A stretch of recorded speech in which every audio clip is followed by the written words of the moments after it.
It was Heracon, she concluded. Her voice was steady now. The handsome cab rattled and squeaked. Finally, Tundra said, I knew that he would come here.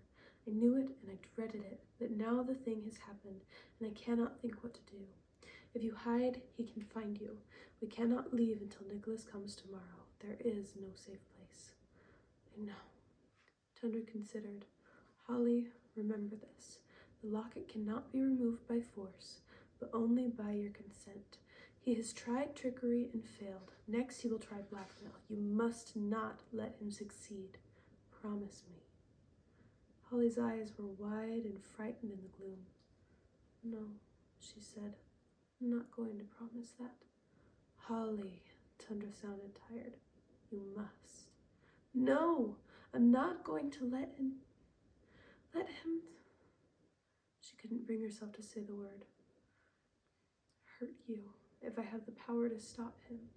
Even without the locket, he can't take me away without my agreement.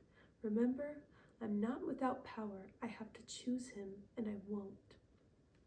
Holly, you know it comes to the same thing, said Tundra. Listen to me.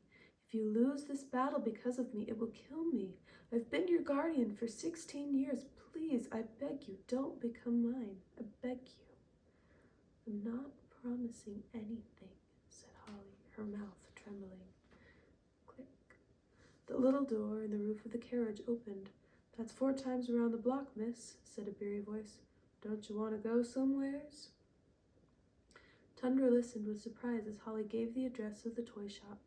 The little door snapped shut. Is that sensible? He asked. Perhaps the park would be safer. I don't want anything to happen to the children, said Holly. I've made a decision. Just now I made it. It's no use hiding, we both know that. So I'll do what I hope to do. I'm going to the store to find Empy and Lexi and Euphemia, just as I had planned. And then I'll go back to the Kleiner's house, and tomorrow will be my last day in the Empire City, and I'll say goodbye to all my dear ones here. Her voice broke. And then I'll go home. And I'll know that I helped Jeremy find his way with Bat and Louise and Phoebe and Lissy and all the others. And if something happens between now and then it will. I'm not going to give in. She felt stronger as she said the words, and her fear began to ebb. That's right, Holly, said Tundra softly. That's right. That's what bravery is, being afraid and going forward anyway. She laid her hand on his head as the cab clattered on. The key that Mr. Kleiner had given her turned smoothly in the lock, and they stepped inside the silent shop. The pale glow of the moon illuminated a small area near the window, but its weak light could not penetrate far, and the snow-dusted shelves and tables were just ghostly outlines in the shadowy dark. A few silvery snowflakes spiraled lazily to the floor, and the pungent spice of fir needles scented the room with Christmas. Holly strode purposefully to the storeroom with Tundra at her heels. She lit a candle and saw the empty roll of silk laying where she had left it on the tall table. Boo! Shrieked 3 tinny voices. A tiny fox, owl, and penguin leapt out from behind a basket of teacups and saucers. Fooled you! It's not the time for child's play, began Tundra angrily. Heracon is here. As he explained, the 3 little creatures, now shamefaced and miserable, turned to Holly for forgiveness. Please, Holly, forgive us for being so silly, began Alexia. Holly, dear, if only you could fly away, cried Euphemia. In silent despair, Empy butted his head against Holly's hand until she petted him, a distracted look upon her face. Where shall we go? What shall we do?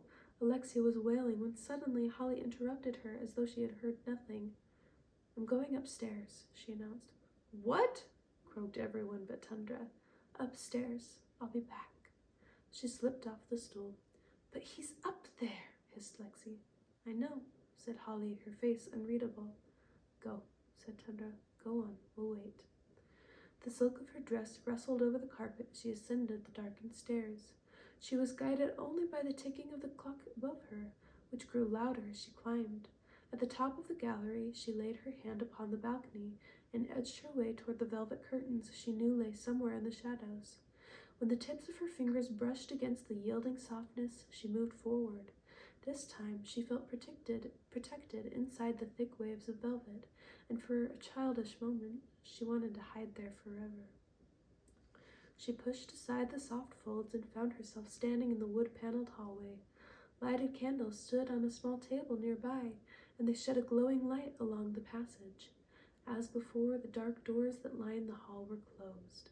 There, at the end, was what she wanted.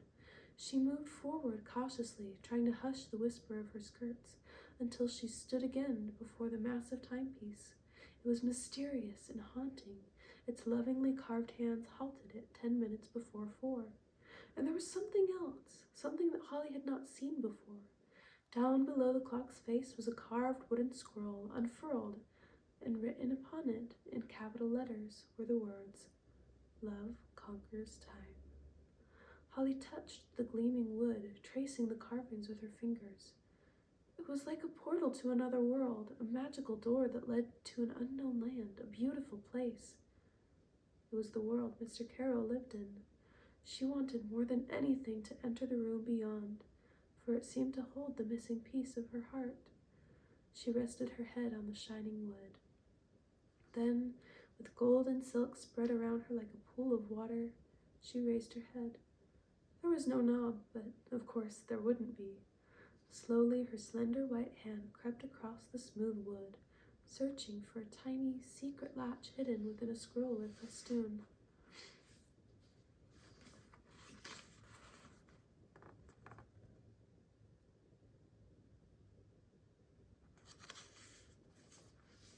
Absorbed in her quest, she did not hear the quiet footfalls behind her. She did not feel the dark eyes watching her. It was not until his hand reached around hers to lightly touch the number 3 that she realized he was there. With a gasp, she turned to face his wrath and found him looking down at her. He said just one word. "Why?" "I'm sorry," she began breathlessly. "I had to see it one last time. The door, I mean. I know you don't like it. I'm sorry. It seems like magic to me, and you made it, and I'll go now. I won't come again." Hurriedly, she gathered up her skirts, not daring to look at him. "Wait," he said in a low voice, his dark eyes shielded. "You were trying to find the latch, weren't you?" "Yes," she whispered. "It seemed to me that the door would lead me into an enchanted world. I wanted to go there. I wanted to be safe." His lips twisted into a smile. "I don't think you would find it safe, and it's not exactly an enchanted world. However, I have given you your wish. I've opened the door. You will be my first visitor. May you find more pleasure there than I." He extended his hand, and Holly felt the now familiar current pass between their palms. Quickly, he let go of her hand and pushed against the door. The face of time split in half, and Holly stepped through. Bursts of colored light met her eyes as she crossed the threshold. She drew in her breath sharply, for what she saw exceeded her wildest imaginings. The chamber was a carnival of light and movement, a whirling universe of toys that spun and danced across the floor, walls, and ceiling. Defying gravity and the known laws of physics were brilliantly painted galaxies and solar systems that revolved seemingly of their own accord. Winged chariots and tiny wiggling creatures dove and plummeted among them, buzzing and whirring excitedly. A battalion of metallic beasts alternately flashed and honked across the floor. Lights twinkled and blazed from small boxes that spoke and sang in mechanical voices. Buttons gleamed upon bigger boxes that displayed moving images. Over and above the cheerful cacophony were fur-covered animals that marched, stood on their heads, and mooed, growled, or roared. Musical instruments played themselves, metal birds flew through the air, and above it all, 1,000 electric stars shone radiantly. Holly was amazed. It was all so bright and wild and impossible. "But this is magic. How could you? She did not even know where to begin. He looked around him without much enthusiasm. "I'm an inventor," he shrugged. "I made them." "But it's a whole world. Look at your stars. Look at all the lights. And how on earth does that box talk?" she said, pointing. "I would explain it if you had a year to listen. Would you be satisfied if I said they are the toys of the next century? These are the things that children will be playing with 50 years from now." He picked up a silver automaton that blazed blue light and then tossed it to the ground, if they still play at all. Holly stared at him. Aren't you proud of it? She asked tentatively. You've invented all these marvelous, exciting toys, and yet you seem... He looked into her eyes. How do I seem? Rude? Impossible? Mad? All three have been suggested.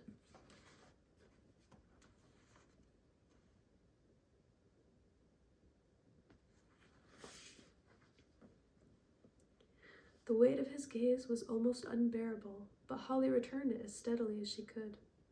You seem to be in despair, she said finally. Something melted in his face. He drew a long breath, never taking his eyes from her. Who are you? He asked incredulously, and then answered himself immediately. No, don't answer. I don't want to hear that you're from Maine or whatever it was you told Isaac. Just be what you are. He looked apprehensive. As long as you are real. I'm real, Holly said. His eyes clung to hers. How is it then? How is it that you know me so well? But no, I'm afraid that if I try to find out, you'll leave. I don't know how to keep you here, and I want you to stay. No one sees. No one knows. But you stand in the middle of my secret prison and read my mind. For this is a prison, and the worst of it is that I made it myself. The words tumbled forth awkwardly, and Holly felt certain that he had not spoken so much in years. Perhaps you know that already. You don't have to answer. Just come here, and I will show you the thing that has made me what I am. Pressing a single knob on the wall, he silenced the whizzing toys and led her to a simple black box that rested on a large table. It was approximately the size of a suitcase, and, aside from a door on one side, it was plain and bare. What is it? Asked Holly curiously. He looked at the box with loathing. It doesn't have a name. It's a monster. I made it years ago, using Mr. Edison's telegraphic tubes and an incandescent screen. I thought I was creating a means of transferring photographic images over the telegraph, but what I got was something altogether different. He fell silent. Holly waited. Altogether different, he repeated. It doesn't show photographs that record past events. It shows the future. It torments me. Holly glanced at him quickly. Oh yes, you're quite right to think I've lost my mind. Even I thought I had lost my mind, and I may lose it yet, because I can't really explain how it works, though I have some ideas. And I don't know if I can make another, because I won't. But one thing I do know is that what I see when I look inside is the world to come. That much I know, because I have seen things come to pass, material things, events, even individual stories that played before my eyes and then happened in the real world. He smiled.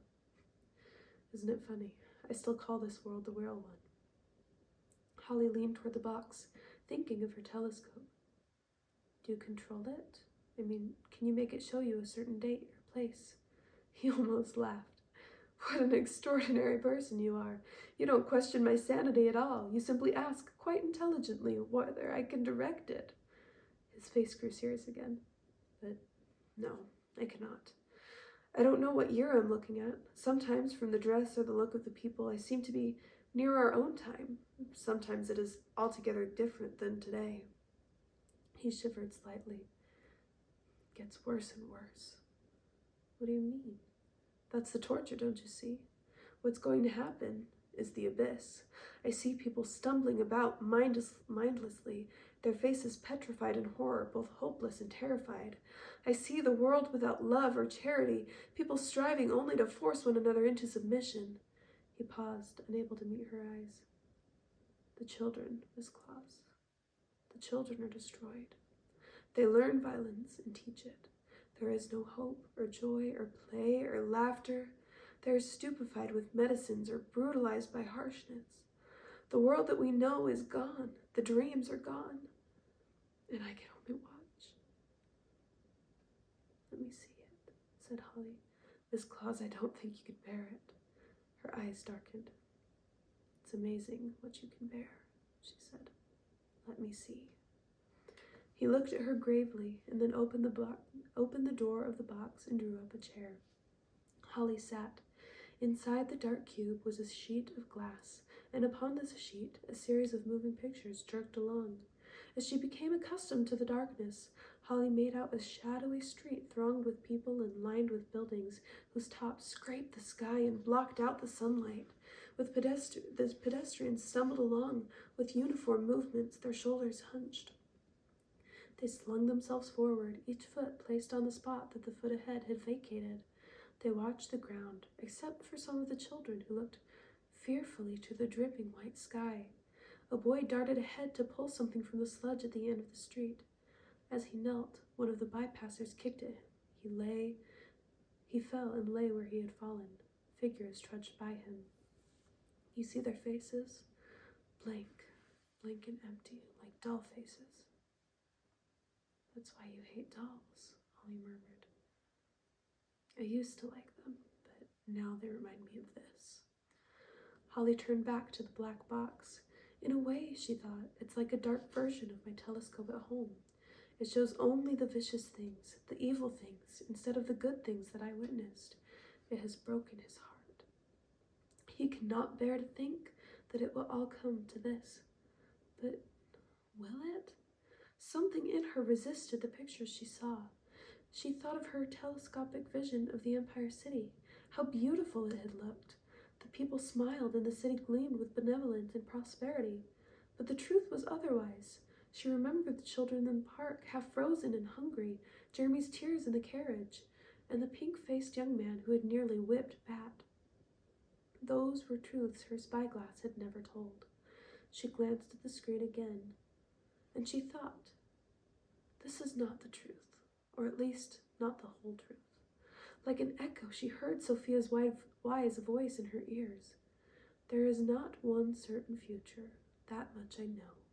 Each of our lives creates what is to come." Holly lifted her eyes from the black box. It had been up in the turret that day that she had learned of the curse, the day that Sophia told her that she would learn what she must do to become an immortal.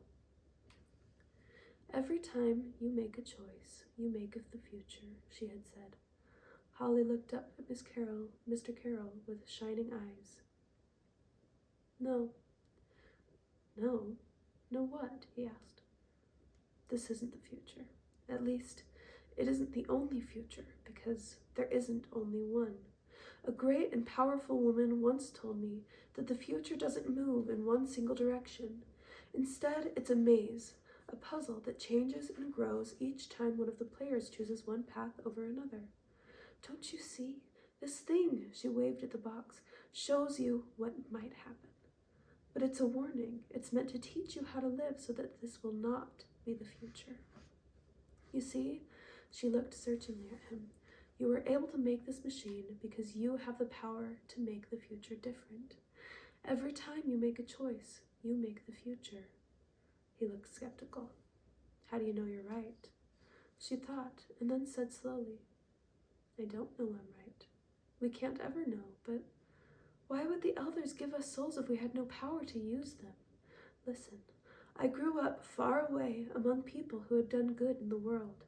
Each of them had the power to change the course of the future, sometimes just a little, sometimes a great deal. And they did. Each of them made the world different. Each created a new world. The future changes all the time. I know it does, even if I can't explain it." Her mouth trembled. She wanted so much for him to believe her. His face remained closed as he listened, but she saw the trouble in his eyes lighten. "On the contrary," he said haltingly, "you explained it very well. I could almost believe you. I have lived so many years without hoping for anything except a way out of the world, but perhaps you're right," he broke off. "If I could only be certain that what you say is true." "What else is faith for?" asked Holly. His face softened further. "Yes, what else is faith for? Why should I have faith in you? You come from... Where is this place you come from?" "Don't ask me, for I can't tell you. It's not Maine." All right, he said, almost cheerfully. You come from a mysterious place, and you turn my misery upside down. Why should I believe in you? Holly said gently. Because it lessens your despair. Because what I say makes sense to your heart. When you say it, it does, he murmured. Don't leave, he said abruptly. How did you know? Said Holly, flustered, and then, I must. I heard you telling that vile man, he said savagely. Why did you go to the opera with him anyway? He's a scoundrel. Holly looked at him demurely. He asked me. Mr. Carroll burst out laughing. I should have asked you, shouldn't I? Since you were going anyway, said Holly with a small smile. Did you see me? I looked for you everywhere. But you left before the end. Couldn't bear it. Holly smiled luminously at him. He smiled back. Don't leave, he said softly, holding out his hand. She placed her palm in his, and they stared silently at their joined hands. Strange, he murmured. He bent his head down to hers. Why did you say that this afternoon? What did I say? She asked, knowing what he meant. You said, why do you keep coming back? What did you mean by that? I feel as though I know you, Holly said. His lips were near her ear as he whispered, I think you must. I don't want to leave you, she thought, but what she said was, show me more of your toys. Far away, in another world, the clock chimed 2. Mr. Carroll seemed to be shedding years with each passing minute. He smiled and said, do you want to see the ones I like the best? They're much better than this silly stuff. He kicked a flying machine. Yes, please. He approached a large cabinet and unlocked its door. When I was a boy, I made my own toys, carvings mostly. Partly it was because my mother didn't have money to spend on such things, but also because I loved to do it. The Christmas that I was 10, I made animals. The idea was that they would be our Christmas decorations, but there was something special about them.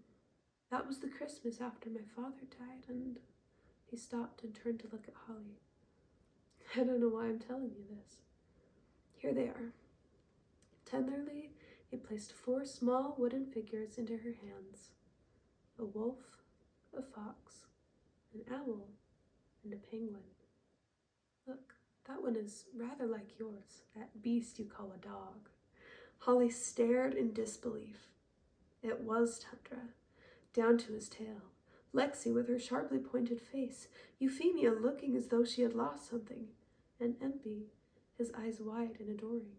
Each well-loved little animal was a perfect replica of its subject.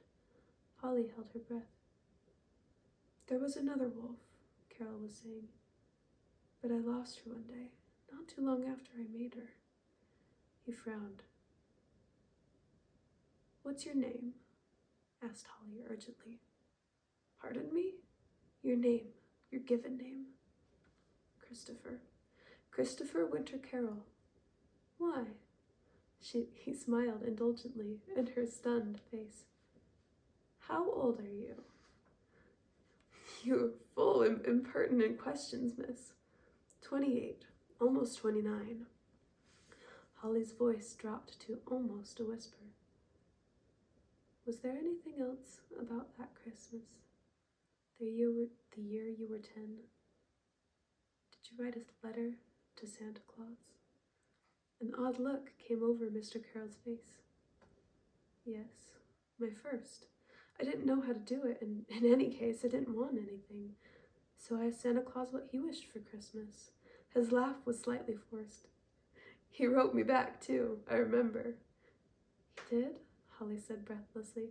Well, I'm sure it was my mother, really. The letter said that I had given him a gift he would treasure for eternity. And at the bottom of the letter, he wrote, Love conquers time. I remember thinking about that for so long. He looked at Holly intently. My dear mother died soon after that, you see, and I used to wish that love could really stop time, and she would come back to me. It was only a boy, he added, to excuse himself. Do you still have it? What, the letter? Embarrassment tinged in his voice. Yes? May I see it? He looked at her quizzically. I suppose so.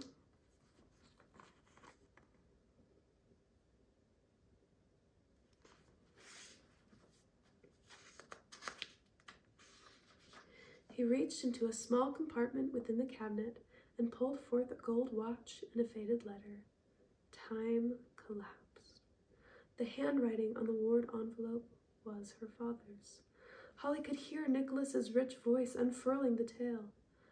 There was a boy named Christopher, who lived in the Empire City and sent me a letter. In that letter, he asked me a question that I had never been asked before. He asked me if there was anything I wished for, anything I wanted and did not have. And do you know what I wished for? I wished for you, Holly. I wished for you. Are you all right? You look awfully pale. I'm all right, Holly said unsteadily. She gazed up into his gray eyes, her certainty growing with each moment. Her heart was pounding. That's why she had seemed to know him. That's why she had longed to see him. He was her beginning, and he would be her eternity. Holly, come back. He put his hands on her shoulders a little anxiously. She lifted her head and smiled radiantly. I'm here. Do you want to sit down? I have a chaise over here. He gestured to a long chair covered in boxes and books. It's very comfortable. Well, it will be in just a minute. Hastily, he swept the assemblage to the floor. Please sit. You must be dreadfully tired. Don't faint. A wave of exhaustion swept over Holly. The chair looked temptingly soft and comfortable. It will be just a minute. I'll just sit down for a minute.